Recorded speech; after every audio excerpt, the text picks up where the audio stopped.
श्री शिवाय नमस्तुभ्यम। हर हर महादेव महाराज।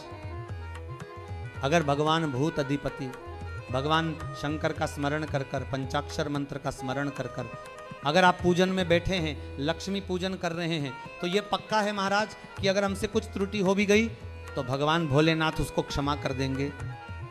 और माता से निवेदन करना, हे लक्ष्मी मैया, हे वैभव लक्ष्मी, हे माता अष्ट लक्ष्मी, हे माँ संतान लक्ष्मी, धन्य लक्ष्मी, वैभव लक्ष्मी, प्रतिष्ठा लक्ष्मी, यश लक्ष्मी, कीर्ति लक्ष्मी, आरोग्य लक्ष्मी, संतान लक्ष्मी, हे मां ऐसी कृपा करिए कि आप हमारे घर से रुष्ट होकर न जाइए। ये घर, ये परिवार, ये सब आपका है, सब आपका, ये किसी दूसरे का नहीं महाराज। माँ पूजन करते समय माता लक्ष्मी से जरूर कहे, महाराज माँ 4 साल हो गए, 2 साल हो गए, ये 2 वर्ष जो कोरोना महामारी में गए हैं, ये वर्ष जो बेकार निकल गए हैं, माँ हो सकता है आप हमसे रुष्ट हो गई हो, पर आज क्षमा मांगकर अपने घर में आप प्रवेश करिए। माँ आइए हमारे घर में आप पधारिए महाराज। कितना सुंदर संवाद है महाराज। एक साहूकार की बेटी थी महाराज।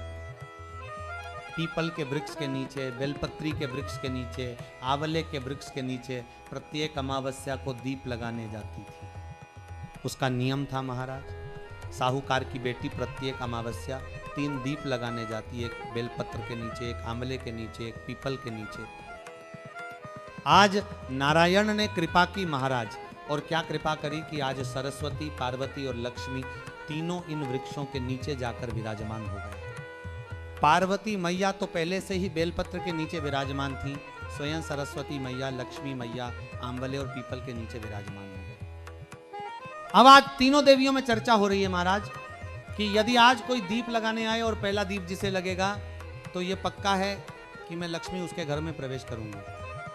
सरस्वती जी बोली, जो पहले बार दीप लगाने आएगा मैं उससे अपनी सहेली बना लूंगी, उसको अपने मित्र बना लूंगी। पार्वती जी बोली, जो प्रथम दीप लगाने आएगा मैं भगवान शिव से कहकर उसका कल्याण करवा दूंगी। अब ये साहूकार की बेटी, जो कहने का तो साहूकार था, धन पूर्व में बहुत था, पर अब इसके पास कुछ भी नहीं बचा था। देखिए महाराज, सुख दुख तो जीवन में चलता रहता है। आज सुख है, कल दुख है, फिर दुख है, फिर सुख है, ये जीवन में चलता रहता है। भगवान ने दिया, हो सकता है पूर्व में आपके पास खूब धन हो, वैभव हो, सत्ता हो, फैक्ट्रियां हो, दुकानें हो, धंधा भी हो, पानी भी हो, सब कुछ, पर समय की घड़ी किसने देखी महाराज? कौन देखा पल को? इसलिए कहते हैं ना, बार बार कहते हैं, तेरा पल पल बीता जाए, मुख से जप ले नमः शिवाय, ओम नमः शिवाय, ओम नमः शिवाय। बड़ी मुश्किल से मिलता है। घड़ी, पल, समय, नक्षत्र कब बदल जाए किसको मालूम है? आज साहूकार के जीवन में था, साहूकार कहने का पर धन नहीं था, वैभव नहीं था, सब समाप्त हो गया था, कहीं पैसा चला गया, लग गया महाराज। बेटी ने वही दीप तैयार किया। दीपावली की अमावस्या नहीं थी, पर दूसरी जो अमावस्या थी उस अमावस्या पर उसने दीप लगाया। जैसे ही दीप लगाया, तीनों देवियों ने आवाज लगाई, अरे सखी सुनो। साहूकार की बेटी बोली, किसकी आवाज आ रही है? अरे सखी सुनो तो। सखी ने कहा, क्या बात है? आवाज आई, 3 सुंदर स्त्रियां बड़ी सुंदर युवती बनकर सुंदर आभूषण वस्त्र पहनकर बैठी हुई थी। इसी को त्रिवेणी कहते हैं महाराज। जो त्रिवेणी का वृक्ष होता है उसमें दिए लगाने का बड़ा महत्व होता है। तीनों बैठी हुई थी, आवाज लगाई, हम आपको सहेली बनाना चाहते, आप हमारी सहेली बनेंगे। अब साहूकार की बेटी को लगा, ये तो बहुत पैसे वाली दिख रही है, धनपति दिख रही है, और मैं तो गरीबी में हूं। अगर इनकी सखी बन गई तो मुझे क्या देना पड़ेगा? कोई भरोसा है? इसलिए शास्त्र कहता है महाराज, मित्र भी बनाओ तो सोच समझ कर बनाओ। साहूकार की बेटी ने कहा, मैं आपको कल बताती हूं, मेरे पिताजी से पूछूंगी मैं आपको मित्र बनाऊं कि ना बनाऊं। घर पहुंची, पिताजी ने पूछा, बेटी क्या हुआ? उसने कहा, मुझे 3 सखियां मिली, एक सरस्वती, एक पार्वती और एक लक्ष्मी। अगली अमावस्या को जब वह गई और जाकर बोली, मैं आपकी सखी बन सकती हूं। तीनों प्रसन्न हो गईं। लक्ष्मी मैया ने कहा, चलो आज तुम हमारे घर चलो, हम तुम्हारा सम्मान करना चाहते हैं। साहूकार की बेटी को जब घर लेकर गईं, सुंदर सोने की चौकी, सोने की थाली और सोने के गिलास, पकवान एक से बढ़कर एक। माता लक्ष्मी ने जब साहूकार की बेटी के सामने परोसे, इधर सरस्वती इधर पार्वती नजदीक में बैठ गई और साहूकार की बेटी भोजन ग्रहण कर रही थी। अब जाते समय माता लक्ष्मी जी ने कहा, सखी अगली जो अमावस्या आ रही है आपको मालूम है वो कौन सी अमावस्या है? नहीं। कहा।